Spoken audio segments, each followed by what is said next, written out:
She was only 4 years old when she walked into the most luxurious office in the city, her pink slippers tapping on the marble floor. "Please, sir, my mommy is very sick," she whispered to the most powerful man in the country, never imagining those words would change their lives forever. Marcus Wellington tightened the knot of his Hermes tie as he looked over the skyline through the floor-to-ceiling windows on the top floor. At 35, he was the youngest CEO in the history of Wellington Industries, a company that moved billions in real estate investments. His schedule was packed: a meeting with Japanese investors at 9 a.m., a board conference at 11 a.m., and lunch with the mayor at 1 p.m.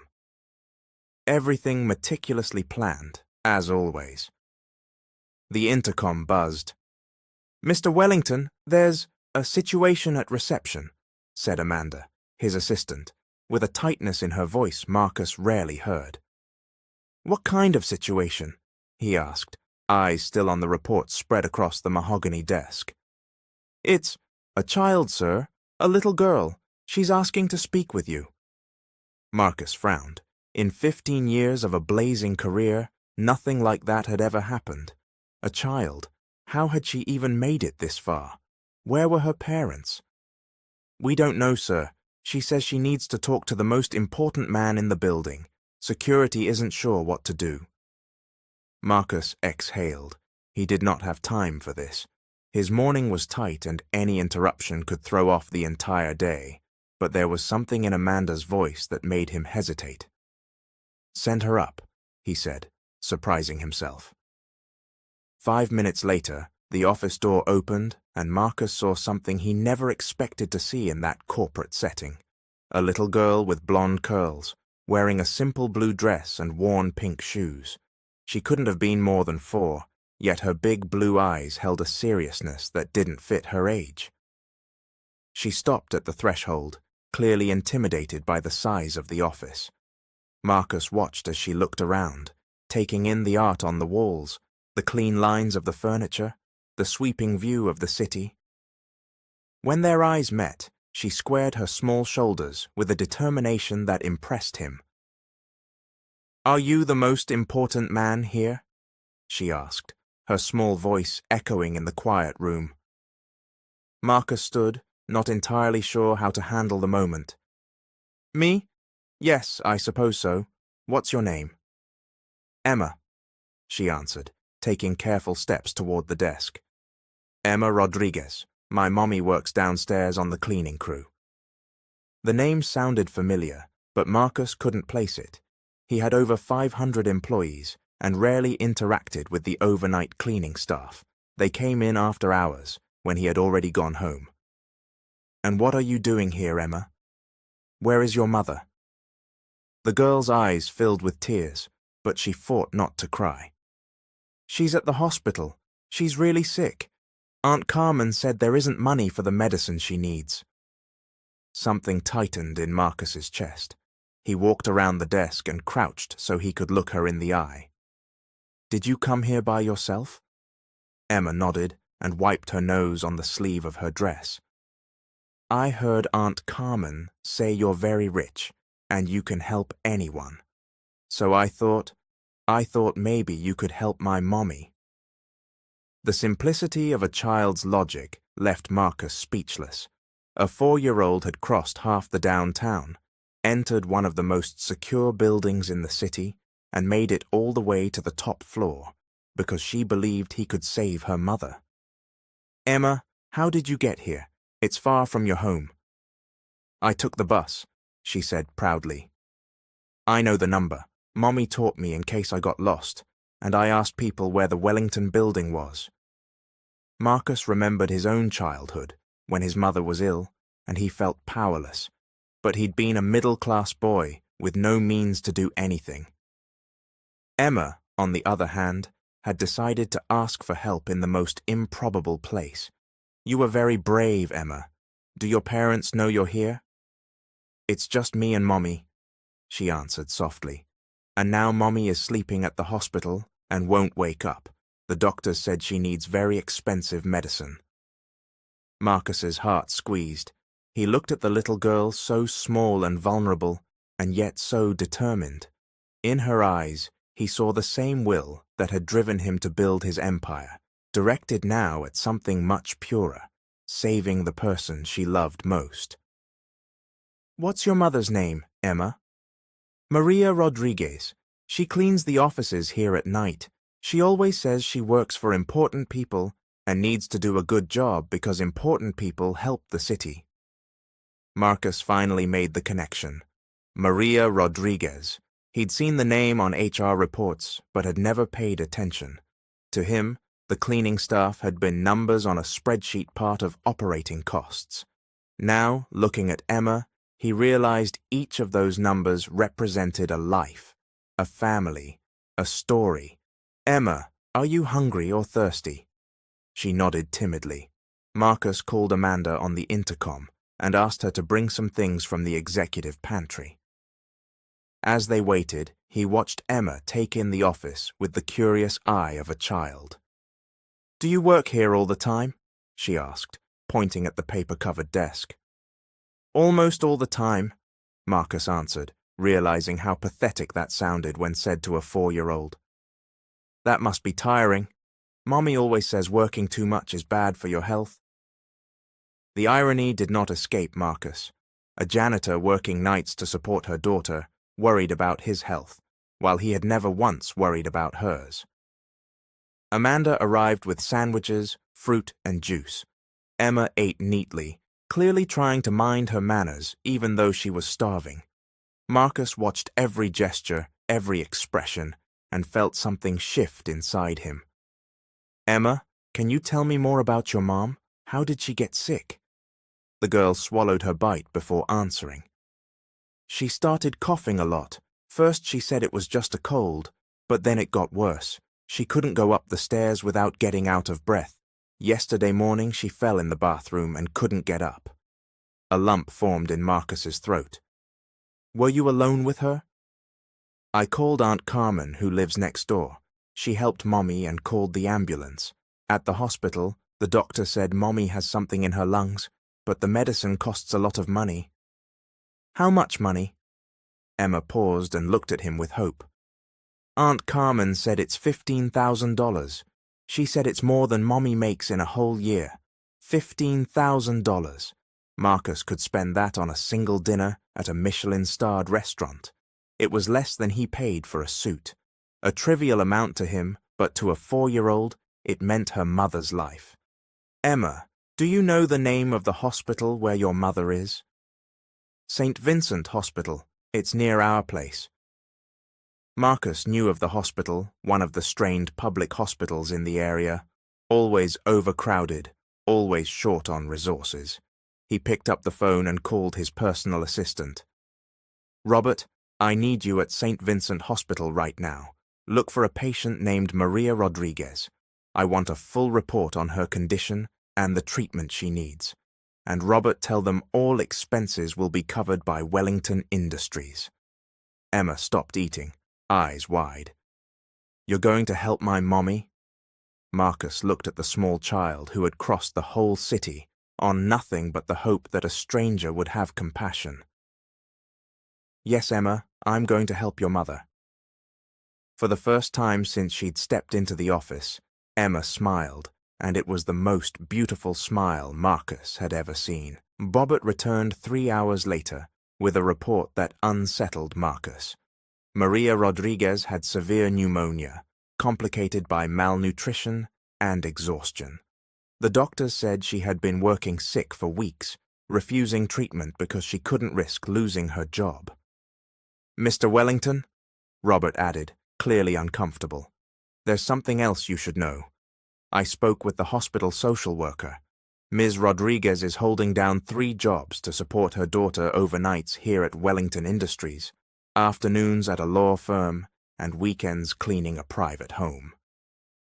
Guilt pricked at Marcus as Emma sat at his desk, drawing on paper he'd given her. While the little girl colored, he was learning that her mother was working herself to the bone just to survive. "3 jobs," he murmured. "Yes, sir, and even so, she barely manages the rent and daycare for Emma."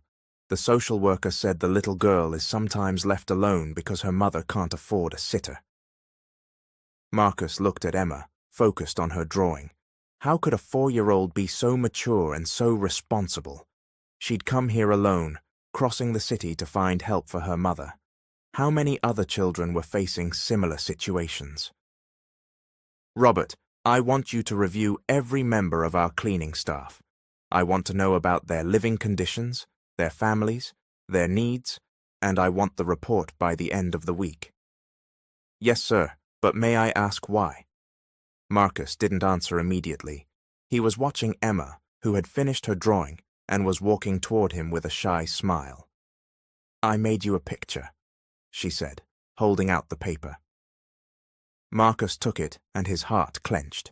It was a simple child's drawing, but it showed 3 figures, a small woman, a child, and a tall man in a suit. Above them, Emma had carefully written, "Thank you," in wobbly letters. It's beautiful, Emma. I'll keep it forever. The man in the suit is you, she explained proudly. You saved my mommy. Something broke open inside him. At 35, he had achieved everything he'd dreamed of. Money, power, recognition, but he had never saved anyone. He had never been anyone's hero, and now a 4-year-old saw him as her savior. Emma, would you like to go with me to see your mother? Her eyes lit up. Can I really? Of course, we'll go in my car. Robert's eyes widened. Marcus Wellington never changed plans, never cancelled meetings, never left the office for personal reasons. Yet here he was, grabbing his coat and preparing to take a child to the hospital. In the elevator, Emma held Marcus's hand. Her hand was so small, so trusting. She looked at him as if he were the most important person in the world, and Marcus realized that perhaps he truly was, but not for the reasons he had always believed. Mr. Marcus, she said, using the name she'd invented for him, do you have kids? No, he answered. Why not? The innocent question pierced him. Why not? He'd had girlfriends, relationships, but never seriously considered children. He always said he didn't have time. He needed to focus on his career. Looking at Emma, he wondered if he'd been missing something fundamental. I always thought I was too busy, he said honestly. Mommy says the most important things in life can't wait, Emma replied, with a wisdom far beyond her years. In the car, Emma was fascinated by everything. She had never ridden in a car so luxurious. She ran her fingers over the leather seats, admired the electronic controls, and asked questions about everything. Marcus watched her reactions and realized how easy it was to delight a child, how small things could bring so much joy. Mr. Marcus, she said, as they neared the hospital, will you keep taking care of my mommy even after she gets better? The question caught him off guard. What do you mean? Mommy says rich people help once, then forget. She says it's not their fault. They just have lots of other things to think about. Marcus's heart tightened. Maria was right. How many times had he written checks to charities to ease his conscience without ever following the outcome? Emma, I promise I'll take care of both of you, he said, and realized he meant it. At the hospital, Emma ran to her mother's room. Maria Rodriguez was awake but very weak. When she saw her daughter, her eyes filled with relieved tears. Emma, my princess, where were you? I was so worried. I went to get help, Mommy. I went to the building where you work and found Mr. Marcus. He said he'll pay for your medicine. Maria looked at Marcus, standing in the doorway, and tried to sit up. Mr. Wellington, I don't know how to thank you. But Emma shouldn't have bothered you. She's just a child. She doesn't understand. Ms. Maria, Marcus interrupted, stepping to the bedside. Emma understands perfectly. She did what any daughter would do to save her mother, and she reminded me of something I'd forgotten. What's that, sir? That there are things more important than meetings and reports. Maria began to cry. Mr. Wellington, I work hard. I've always done my job right. I never miss without warning. I just need a chance to pay you back. You don't need to pay anything, Marcus said gently. But I need to ask you something. Why didn't you come to me sooner? Why not tell anyone you were sick? Maria looked away, embarrassed. People like you don't mix with people like me. I'm just a cleaning lady. You have more important things to do. Shame burned through Marcus. He had built an environment where his employees felt insignificant, where a desperate mother would rather work herself into the ground than ask for help. Ms. Maria, from now on, this will change. You'll work one job here at Wellington Industries. I'm raising your salary, so you can focus on one job and take care of Emma. Mr. Wellington, that's too generous. I don't deserve it. You do. And Emma deserves her mother, healthy and present. Emma, listening by the bedside, wrapped her arms around Marcus. Thank you, Mr. Marcus. You're the best hero in the world. He hugged her back, feeling something he had never felt before, the sense that finally he was doing something that truly mattered. When they left the hospital, Emma was radiant. Her mother was improving. The doctors had started treatment, and she was sure everything would be okay. Mr. Marcus, she said on the way back, will you come to dinner at our house when Mommy gets out of the hospital?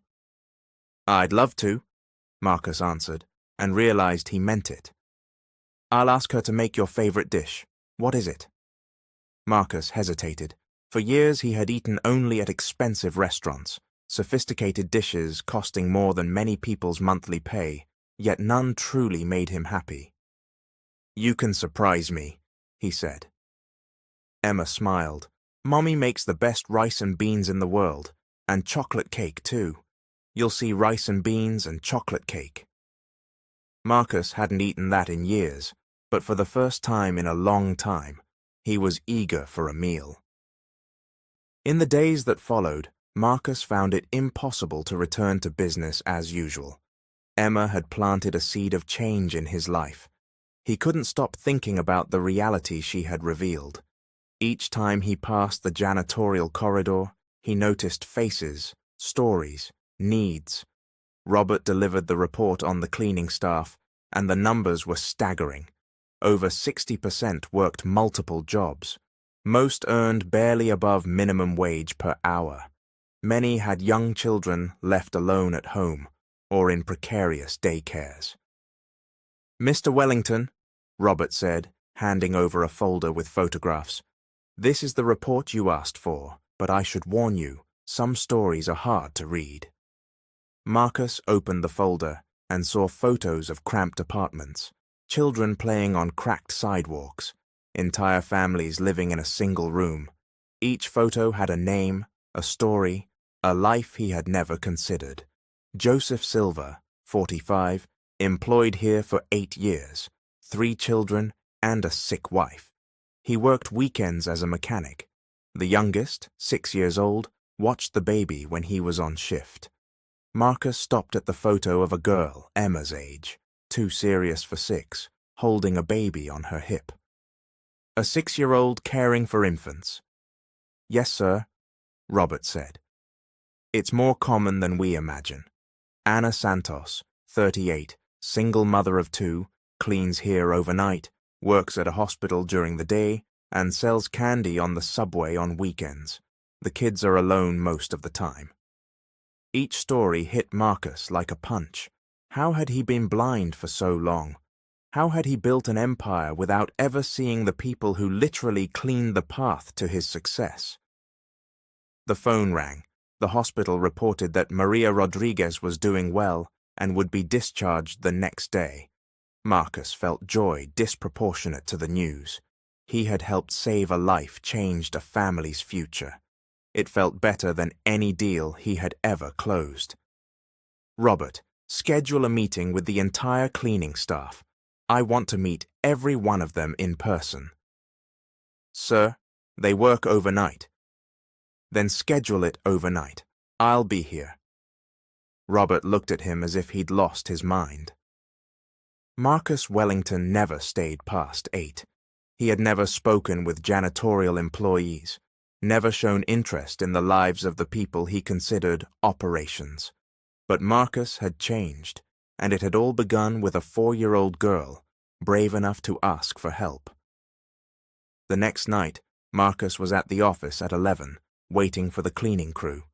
He'd asked Amanda to set out coffee and sandwiches and make the conference room welcoming. When they arrived, they were greeted by a sight they never expected. The company's CEO, the richest man they knew, in jeans and a polo, personally pouring coffee. "Good evening, everyone," Marcus began, nervous. "I know this is unusual, but I want to know you better. I want to understand how I can make Wellington Industries a better place to work." The employees exchanged wary glances. Aunt Carmen, the neighbor who had helped Emma, spoke first. "Mr. Wellington, you don't need to worry about us. We do our jobs right." "I know you do," Marcus replied. "But this isn't about the work.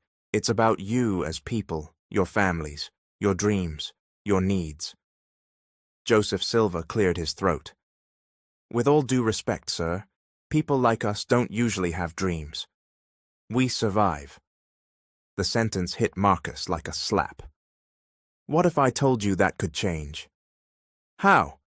asked Ana Santos, the single mother working 3 jobs. Marcus took a breath.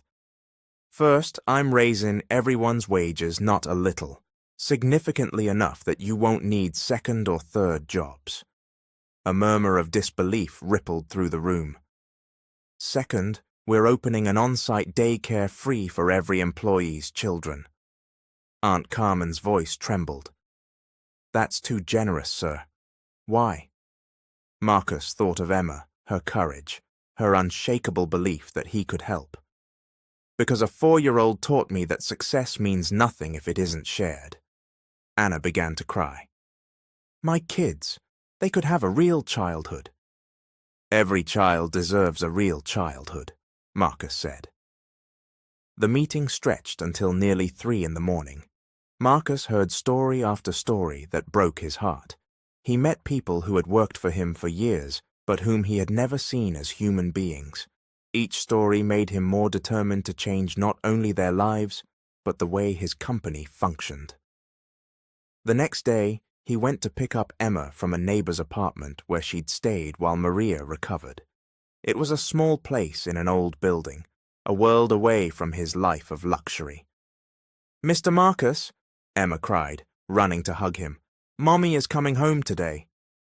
"I know. I came to take you so we can go together." In the car, Emma chattered about everything: how she helped Aunt Carmen cook, how she drew more pictures for him, how excited she was for Mommy to return. "Mr. Marcus," she said suddenly, "you're different." "Different how?" "You're happier. Your eyes are shiny."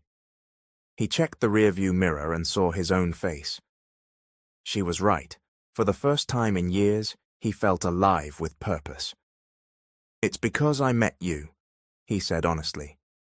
"Mommy says people come into our lives for a reason. Maybe I came into yours to teach you to be happy."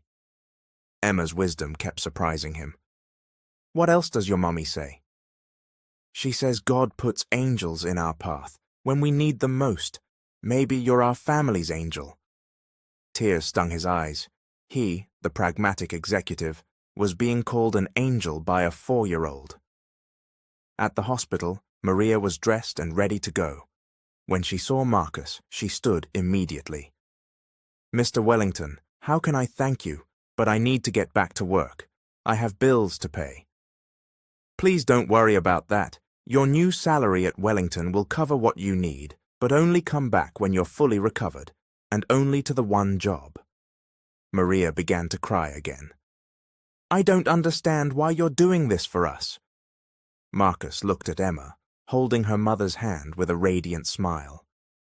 "Because your daughter taught me there are things far more important than money." On the way home, Emma fell asleep in the back seat. Marcus watched her in the mirror, the child who had completely changed his life.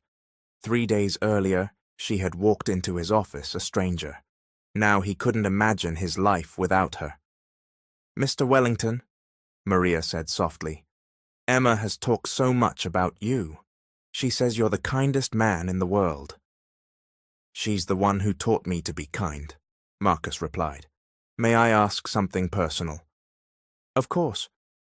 "Do you have family?" He hesitated. "I have parents, but our lives are very separate. I never married, never had children." "Why?" "I always thought I didn't have time, that I had to focus on my career." "And now?" Marcus glanced again at the sleeping child. "Now I realize I may have missed what really matters." When they reached Maria's apartment, Emma woke and insisted he come up. It was simple but clean and cozy, full of love. Marcus realized something his mansion had never held. "Mr. Marcus," Emma said, tugging his hand, "want to see my room?" It was tiny, a twin bed, a small dresser, drawings taped to the wall, but Emma showed it off as if it were the most special place in the world. "I have a doll," she said, lifting a simple cloth doll. "Her name is Sophia. Want to meet her?" Marcus sat on the little bed and introduced himself to Sophia, as if she were real. He invented a story, made different voices, created a small magical world that existed only in their imaginations. Watching Emma play, he realized he had spent his life chasing things that didn't make him happy: money, status, recognition. In that small room, with a 4-year-old and a rag doll, he felt more complete than he ever had. "Mr. Marcus," Emma asked, stopping her game, "can you be my heart dad?" The question startled him. "What's a heart dad?" "It's when someone cares for us like family, even if we're not related. Mommy says real family is the people who love us." Marcus looked toward the doorway where Maria stood, eyes wet. "If your mom agrees, I would love to be your heart dad." Emma ran to her mother. "Mommy, please." Maria hugged her daughter and looked at Marcus. "Are you sure, Mr. Wellington? Emma will get very attached." "I won't give up," he said with conviction. For the first time in his life, Marcus made a promise he knew he would keep, not out of duty, but out of love. 3 months later, Marcus's life had changed in ways he never imagined. The man who once considered 16-hour days normal now left the office at 5:30 p.m. sharp to pick up Emma from the on-site daycare he had created. The man who dined alone in expensive restaurants now looked forward to weekend pancake breakfasts with a little girl who called him Daddy Marcus. The transformation hadn't happened overnight. At first, he felt lost, unsure how to interact with a child. He'd hired a nanny to help, but Emma always preferred to be with him. Slowly, he learned the language of childhood. He discovered that being a dad had less to do with manuals or theories, and everything to do with showing up, listening, and loving unconditionally. "Daddy Marcus, can you pick me up early today?" Emma asked over breakfast on a rainy Tuesday. She sat at the kitchen table of the bright new apartment Marcus had bought for her and Maria, a place with a bedroom just for Emma and a little yard where she could play. "Why, Princess? Did something happen at daycare?" Emma stirred her cereal with her spoon, a sign Marcus had learned meant she was worried. "Ms. Fernanda said there's going to be a presentation for moms and dads. All the kids are going to call their parents." Marcus's heart squeezed. Even after 3 months, Emma still felt unsure of his place in her life. "Do you not want me to go?" "I want you to," she said quickly.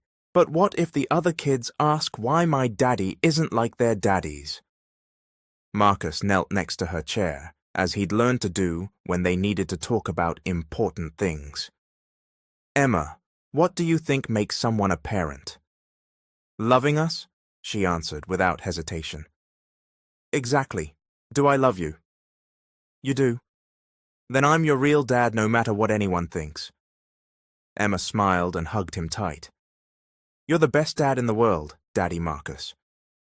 Maria watched from the kitchen doorway, eyes shining. In the last months, she had watched Marcus become a devoted, present, patient father. He had learned to detangle Emma's curls, to tell bedtime stories, to answer a 4-year-old's 1,000 questions with infinite calm. "Good morning, Ms. Maria," Marcus said, standing. "Coffee?" "Thank you, Marcus. You don't have to serve me." "We're a family," he answered naturally. "Families take care of one another." The morning flowed into their new routine. Marcus dropped Emma at daycare, accepted a fierce goodbye hug, and headed to the office with a warm heart. That small daily ritual had become the most important moment of his day. At the office, Robert waited with a stack of papers and a worried look. "Mr. Wellington, we have urgent matters to discuss." "Go ahead," Marcus said, eyes flicking to the clock. He'd promised Emma he'd be at daycare at 5:30, and he didn't break promises to his daughter. The board scheduled a meeting for Thursday. They want to discuss the company's changes. Marcus sighed. He knew this conversation would come. Since raising wages, opening the daycare, and expanding health benefits, some directors had questioned the costs. What kind of changes? Operating expenses are up significantly.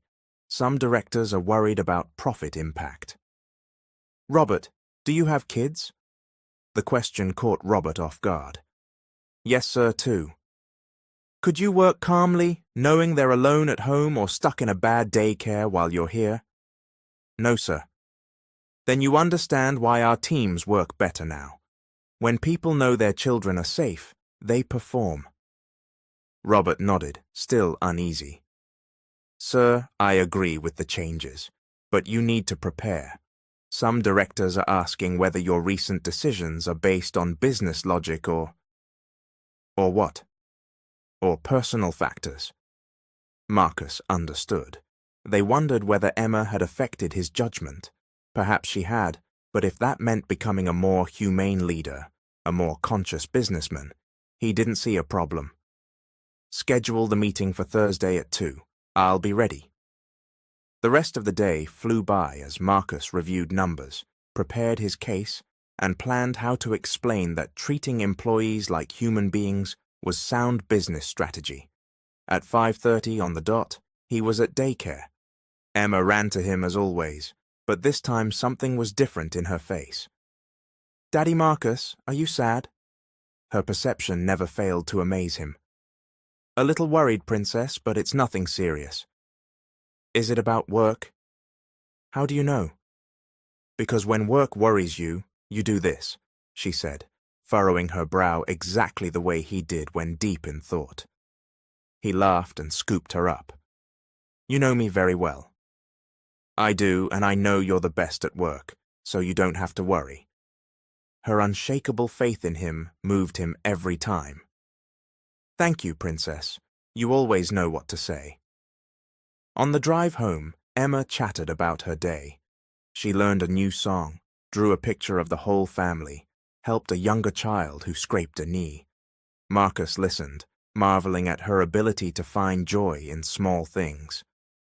"Daddy Marcus," she asked suddenly, "what does adopt mean?" The question surprised him. "Why are you asking?" "Because Ms. Fernanda said you adopted me, but I don't know what that means." He parked and turned to face her. He knew this talk would come, but he hadn't expected it that moment. "Emma, you know I'm not your biological father, right?" "I know. Mommy told me my biological dad left before I was born." "Adopting means that even though I'm not your biological father, I chose to be your father legally. It means you are my daughter for real, on paper and in my heart." Emma thought for a moment. "So now you're my dad forever?" "Even if you do something wrong, especially if you do something wrong, real parents don't leave when things get hard." "And you won't leave?" "Never. You're stuck with me forever," he said, tickling her. Emma squealed. "I want to be stuck with you forever." When they got home, Maria was finishing dinner. She had become a wonderful cook, and Marcus loved walking into the smell of home-cooked food, something he'd never known before, the warmth of a place where someone cooked with love. "How was your day?" Maria asked, kissing Emma's forehead. "Great. Daddy Marcus said he adopted me because he chose me to be his daughter." Maria smiled at Marcus. "It's true," he said. "You were very chosen." During dinner, Marcus watched his family. Emma told daycare stories with wide gestures, making Maria laugh with her observations about other kids. Maria asked about his day, genuinely interested, offering perspectives he had never considered. It was an ordinary domestic scene, yet it filled him in a way he hadn't thought possible. He'd spent years eating in elegant restaurants, closing deals at polished tables, but he'd never felt as nourished as he did at that simple table with a woman who respected him and a child who loved him unconditionally. "Daddy Marcus," Emma said, interrupting his thoughts, "can you help me with homework?" "Of course, Princess. What kind?" "I have to draw my family and write about each person." After dinner, he sat with her at the dining table, surrounded by crayons and paper. She drew 3 figures, a dark-haired woman, a tall man in a suit, and a small child in the middle, all holding hands. "Now I have to write about each person," Emma said, chewing the pencil thoughtfully. "What will you write about your mom?" "That she's the bravest mom in the world because she took care of me by herself when I was little." "And about me?" She thought a moment. "That you're the kindest dad in the world because you saved me when I was scared." His eyes stung. "You saved me too. You know, by teaching me there are things more important than work and money." "What things?" "Love, family, being a good person." Emma smiled and kept writing carefully in her crooked letters. He helped with the harder words, amazed at her determination to get everything just right. "Done," she said, showing him the drawing. "This is my family. Isn't it the prettiest?" "It's the prettiest of all," he answered, and he truly believed it. Later, after Emma fell asleep, Marcus and Maria sat in the living room for their nightly ritual, talking about the day. It was a moment he had learned to cherish, the quiet of the home, Emma safe in her room, the gentle company of Maria. "Marcus," she said, pouring tea, "Emma told me about your adoption talk. I hope that was okay." "I thought I should be honest." "Of course it's okay. You're her father. You have the right and the responsibility to have those conversations." He studied Maria. Over these months, she had blossomed. The stress of 3 jobs had vanished. She smiled more. She'd gone back to school, taking an online administration course, and had become an excellent coordinator for the daycare. "Maria, can I ask something?" "Always." "Do you feel strange about all these changes?" she thought. "At first, yes. I was afraid it was temporary, that you'd change your mind. But now I see how you look at Emma, how you care for her, how you truly became her father. I realize this is real." "It is," Marcus said. "More real than anything I've ever lived." "May I ask something personal?" she added. "Do you miss your old life, the freedom, the simplicity?" He laughed. "Maria, do you think my old life was simple? I woke at 5, worked until 11 at night, came home exhausted and alone. No real friends, no close family, no purpose beyond making more money. But you had the freedom to do as you wished. What freedom? I was a slave to my ambition. Now I have something worth working for, something that gives meaning. You and Emma gave me a family, a reason to be better." "You were always a good man," she said softly. "You just needed a reason to show it." "Maybe, but without you two, I'd never have discovered it." They talked late into the night about Emma, the future, the ways their lives had changed. Marcus realized he had never had conversations this deep with anyone. Maria had a grounded wisdom, a way of seeing the world that challenged and inspired him. "Thank you," she said, as they got up to say goodnight. "For what?" "For loving Emma the way she deserves, for becoming the father she always needed." "Thank you," he replied, "for trusting me with what you love most." "I trust you completely," Maria said. "Emma couldn't have a better dad." On his way to bed, Marcus paused at Emma's door. She slept soundly, hugging her favorite doll. The family drawing lay carefully folded on the nightstand. He stepped in and kissed her forehead. "Good night, my princess," he whispered. "Thank you for making me the happiest man in the world." Emma murmured in her sleep and smiled. Marcus left the room with his heart overflowing. Tomorrow he would face the board, defend his decisions, fight for what he believed. But right now, he was simply a father, watching his daughter sleep, and there was no greater happiness. On Thursday, Marcus entered the boardroom ready for battle. 8 directors sat around the polished table, serious expressions, financial reports open. "Marcus," said Charles Morrison, the chair, "thanks for coming. We need to discuss concerns about the company's direction." "I'm here to clarify anything you need," Marcus replied calmly. "As you can see in the reports," Morrison continued, "operating costs have risen significantly in recent months. Specifically, HR spend is up 40%. "That's correct," Marcus said, "and our revenue is up 25% in the same period." "Yes, but net profit has dipped temporarily. We are investing in our most important asset, our people." Margaret Foster, one of the more conservative directors, leaned forward.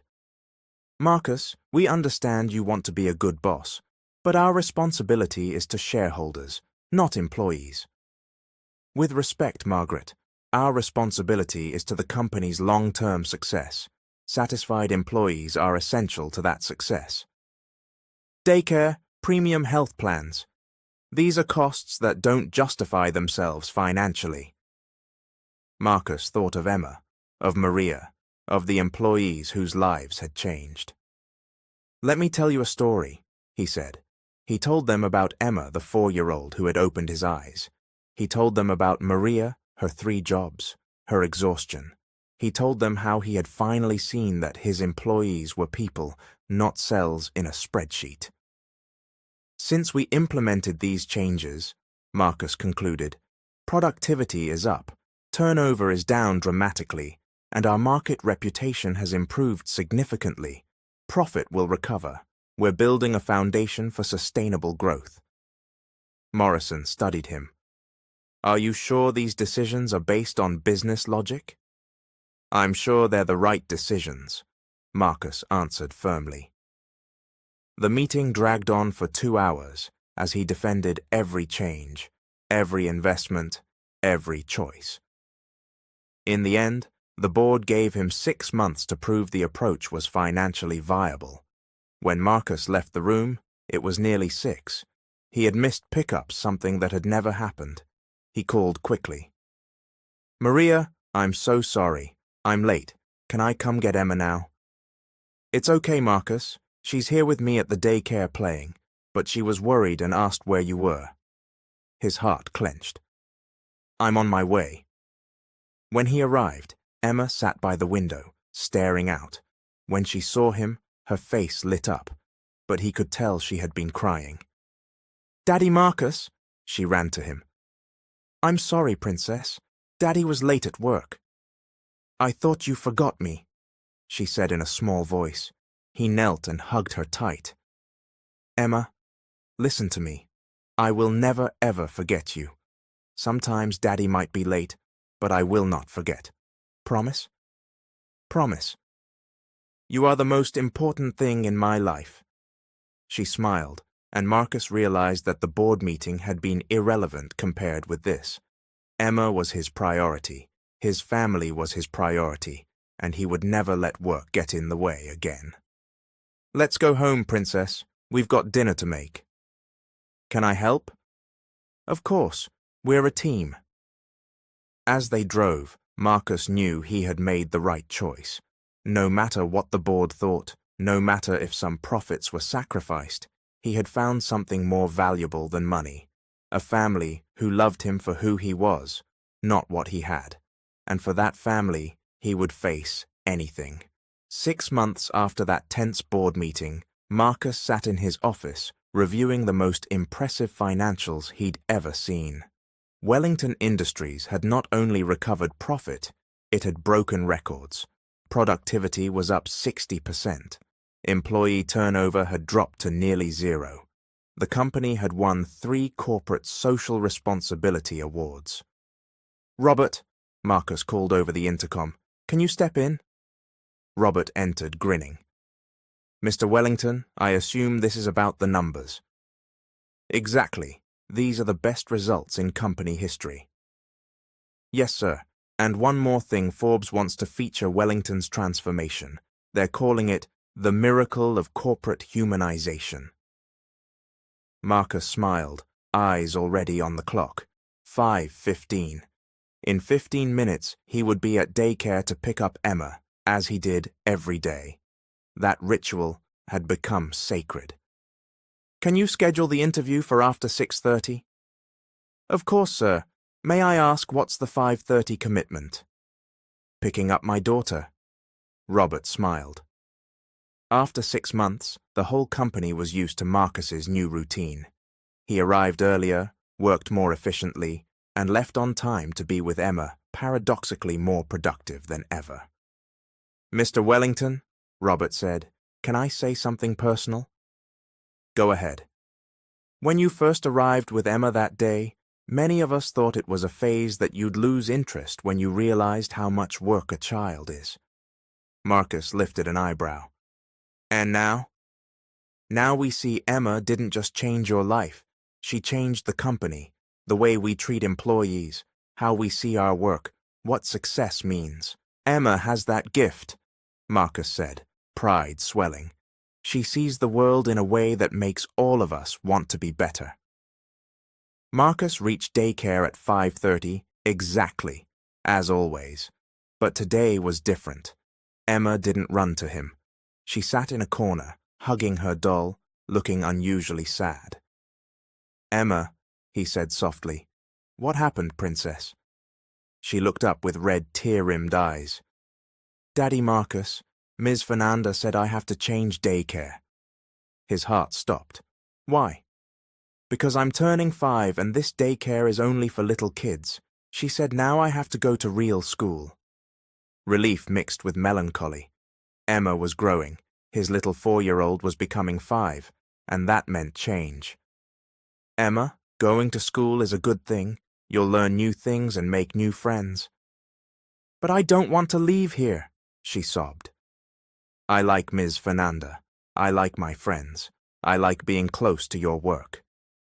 He knelt and hugged her. "Princess, no matter where you study, I'll always be there for you. Okay? Even if the school is far?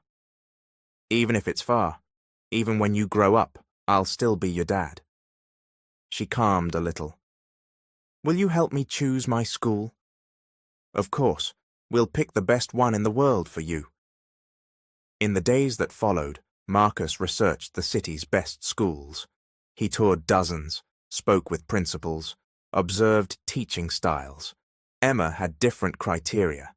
After one particularly prestigious visit, she shook her head. "I didn't like that one." "Why not?" "The kids didn't look happy, and the principal didn't smile even once." She was right. The school was technically excellent, but lacked something intangible joy, warmth, the kind of environment where a sensitive child like Emma could thrive. "Then we'll find a school where the children are happy," he said. The one they chose wasn't the most expensive or the most famous. It was small, with a lovely garden, smiling teachers, and children who ran free and laughed. Emma fell in love instantly. "This is the perfect school," she declared after the visit. "Can I study here?" "Of course, princess. If you like it, this is where you'll go." On the first day of school, Marcus was more nervous than Emma. He took the morning off to walk her to class, something he never would have done months earlier. "Daddy Marcus," she asked in the car, "do you think I'll make friends?" "I'm sure of it. You're a very special girl. Any child would be lucky to be your friend." "And if I miss you?" "If you miss me, ask your teacher to call.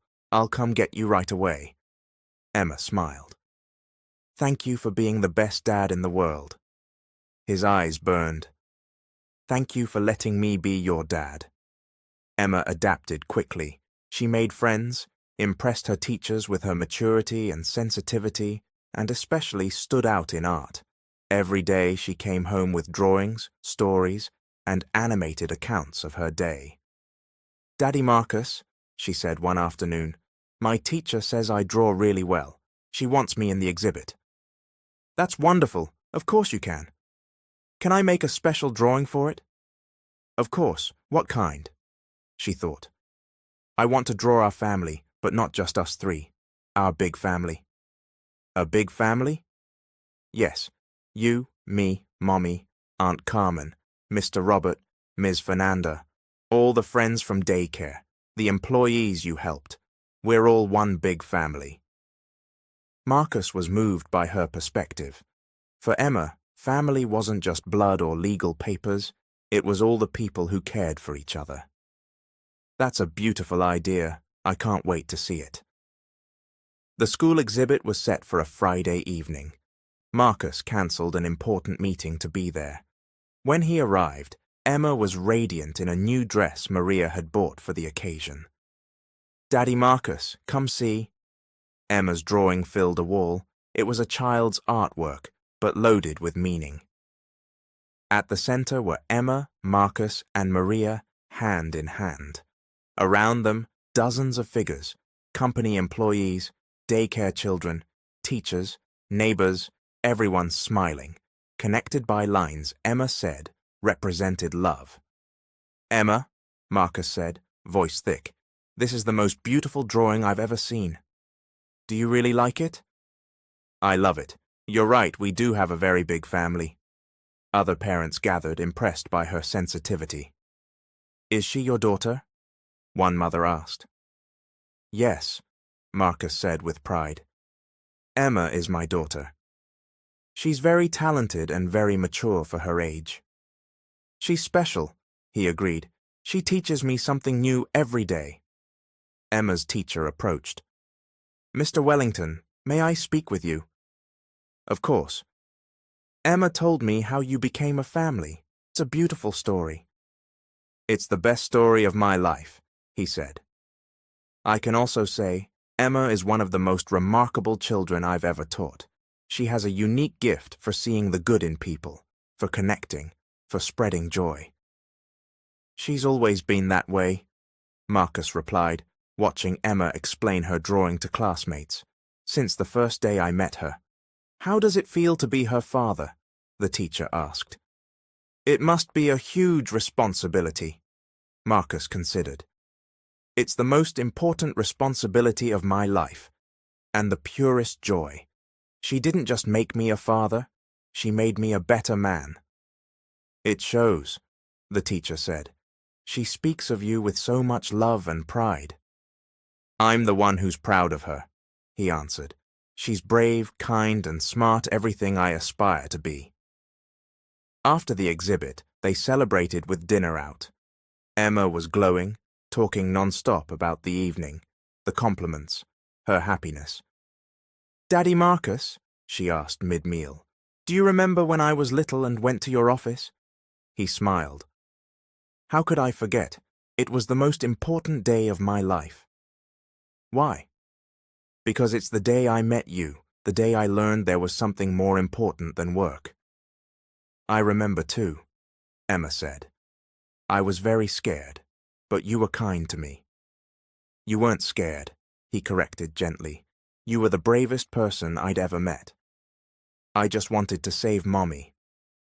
"And you did. You saved Mommy and you saved me too," she thought. "Do you think other kids need help like I did?" The question cut straight to his heart. "Yes, Princess, many do." Then can we help them? Can you use your company to help more families like you helped ours? Marcus looked at Maria, who was smiling through tears.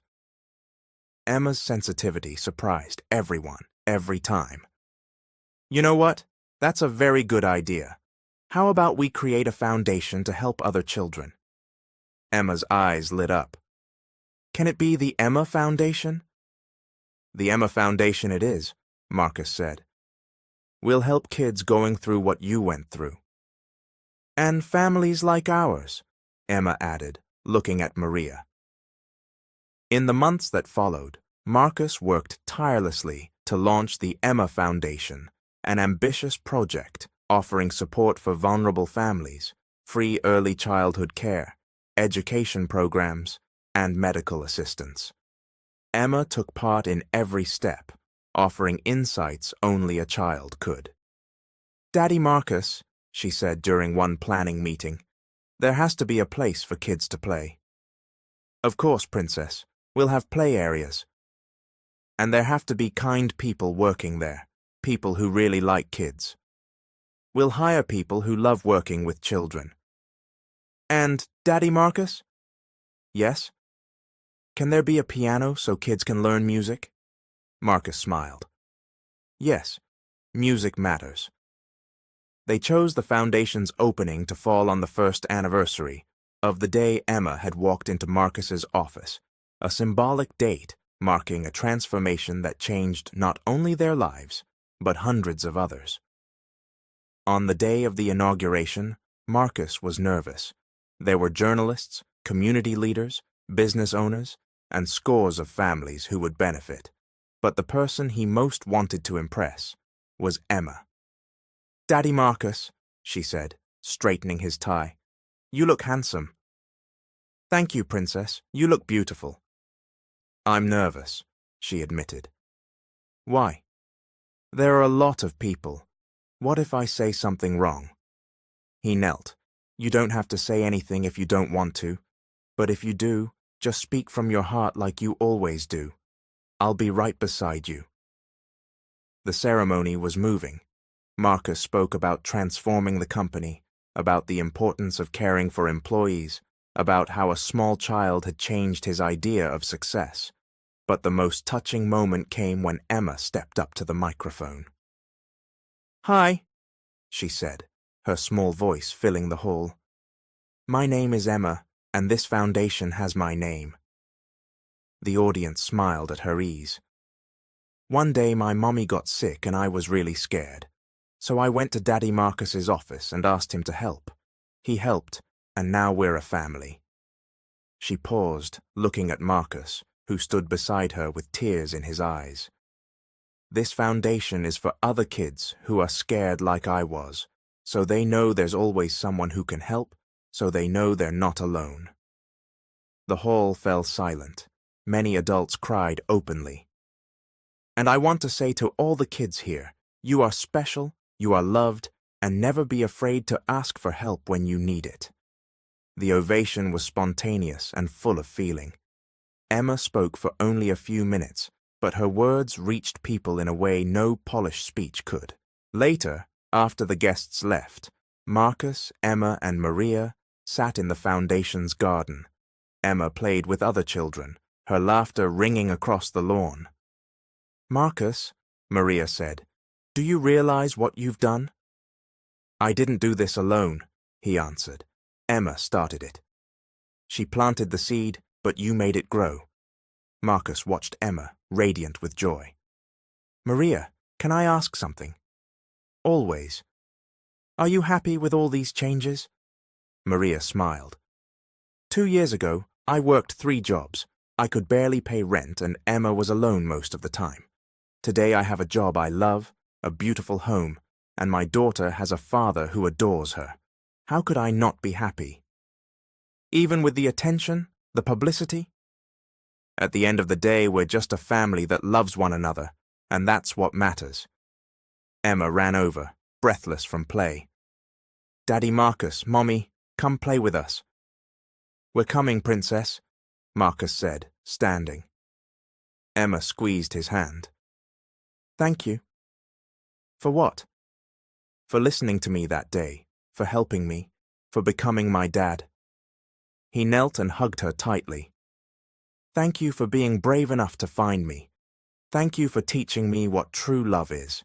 Thank you for giving me the family I always wanted and never knew I needed. We're a family, forever, forever and ever, Emma laughed, racing back to the kids. Marcus watched, his heart overflowing. 2 years ago, he had been rich but empty. Today he was a father, a husband at heart, a man who had found his true purpose. Maria stepped closer. What are you thinking? I'm thinking Emma was right, he said. Sometimes asking for help is the bravest thing we can do. And sometimes helping is the most rewarding thing we can do. Marcus nodded.